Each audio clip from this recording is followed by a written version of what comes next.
Matrix is a system, Neo. That system is our enemy.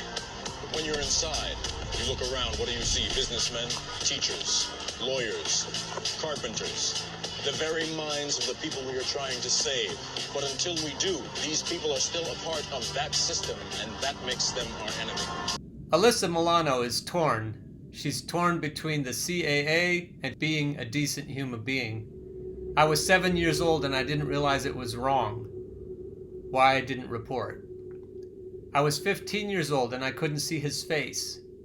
Why I didn't report. I was 24 years old and I was scared I'd never work again. Why I didn't report. In solidarity. Why I didn't report.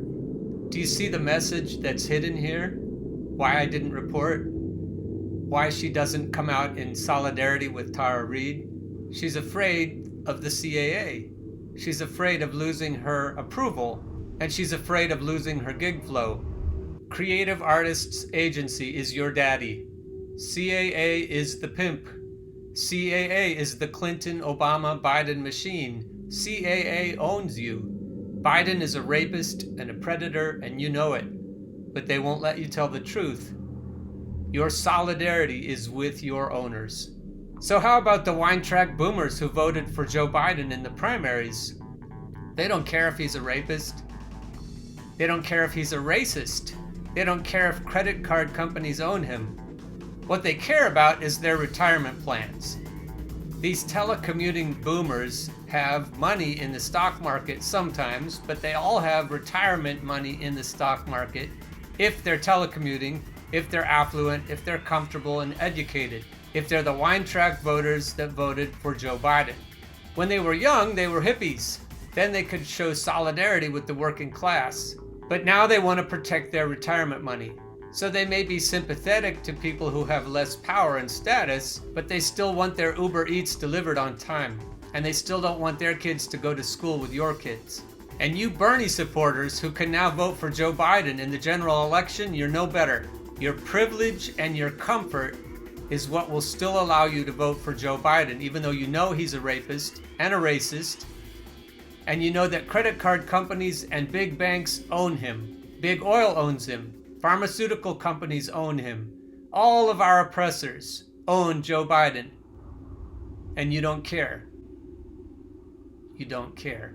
So there is a class war. The people who do the actual work are not getting a fair shake from the government, and the government is owned by our owners, so they're really not getting a fair shake from our owners. The pensions and retirement plans of these boomers are tied up in student loan debt and credit card debt. I owe, so off to work I go. And I serve the boomers who serve the oligarchs. The boomers get taken along, the affluent boomers get taken along with the oligarchs, and so they keep quiet. They pretend not to see the oppression of the working class, and they pretend not to see the oppression of the young. But student loan debt is paying their retirement. So yes, we need to draw the battle lines. The comfortable boomers do not want to be unplugged. They're not ready to be unplugged, but we need to drag them kicking and screaming to join us or to be the enemy. The choice is theirs. Otherwise, the owners will own all of us. The real owners, the big wealthy business interests that control things and make all the important decisions. Forget the politicians. They're irrelevant. The politicians are put there to give you the idea that you have freedom of choice. You don't.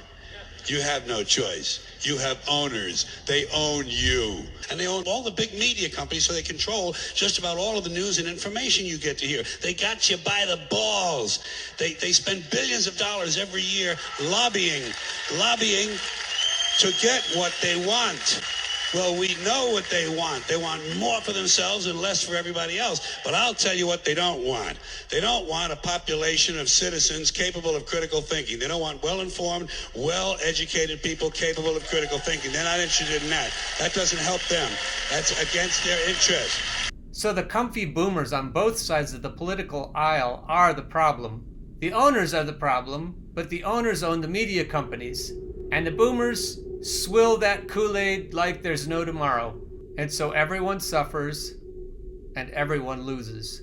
When the crippling general strikes come and there are work stoppages and protests, when people are piling into the streets, when the trucks stop running and the food stops getting delivered, don't forget who it was that got us here. If the politically active people in our society wanted economic justice, there would be economic justice. But they keep swilling the Kool-Aid of the corporate media, and they keep voting against the interests of we the people.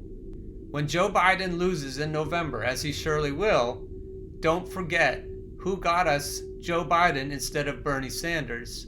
And don't forget who got us Donald Trump instead of Bernie Sanders. When it's time for the strikes to happen, when it's time for us to call in sick or just not show up to work, when it's time for us to stop paying our credit card bills, either intentionally or just because we can't afford it, when we can't afford to pay our student loan bills, when we stop paying our mortgages, when we stop shopping, either intentionally or because we don't have any money, that's when we'll see if there's solidarity. But if the comfy Republican and Democratic boomers say with the owners, let them eat cake, then we'll see the class divide in its pure ugliness. And we'll see the age divide. But in these times, we can fix it. We can show the owners who's boss. They need our labor. They need us to purchase things.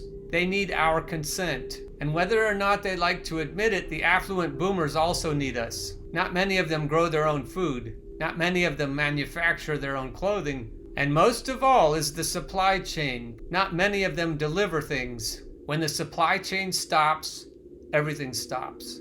The last part of this message is that we need to know what to ask for. We need to know what our demands are. I believe that we need to demand Medicare for all, and we need to demand $2,000 per month stipends on an emergency basis until we're through the worst of the economic depression that's here. We also need a federal jobs guarantee. But yes, there are lots of other things we'll need to demand going forward. But we have to stop thinking that voting is enough to solve our problems. We have to use force. We have to apply leverage. We have to stop the supply chains. And we have to stop them until our demands are met. Forget the politicians. They're only there to give you the illusion that you have choice. You have no choice. You have owners. They own you. You won't vote your way out of this one. We need to send our owners and their cronies a message. No more Uber Eats until we get Medicare for all. No more Uber Eats until we get our relief checks. And hopefully soon we'll be able to say no more Uber Eats until we save our planet. May Day is trending on Twitter, and May Day 2020, and General Strike, and May Day Strike. If you decide to stop going to work on May 1st, and if you decide to stop paying your bills on May 1st, don't come back until we get something for it. This is a golden opportunity for labor to make demands and to have those demands heard. Now, people like Alyssa Milano might say that they have solidarity with the oppressed, with the victims of sexual assault. But until we have the audacity to talk back to our owners and to make solid demands of them and to insist that those who are more comfortable join us, there's no solidarity. Those who are comfortable must either join us out of good faith or they must be dragged kicking and screaming. Because until that happens, they are our enemies. Until they unplug, they are our enemies. Until they join us, they are our enemies. Whether or not they want to hear it, please share this message with them.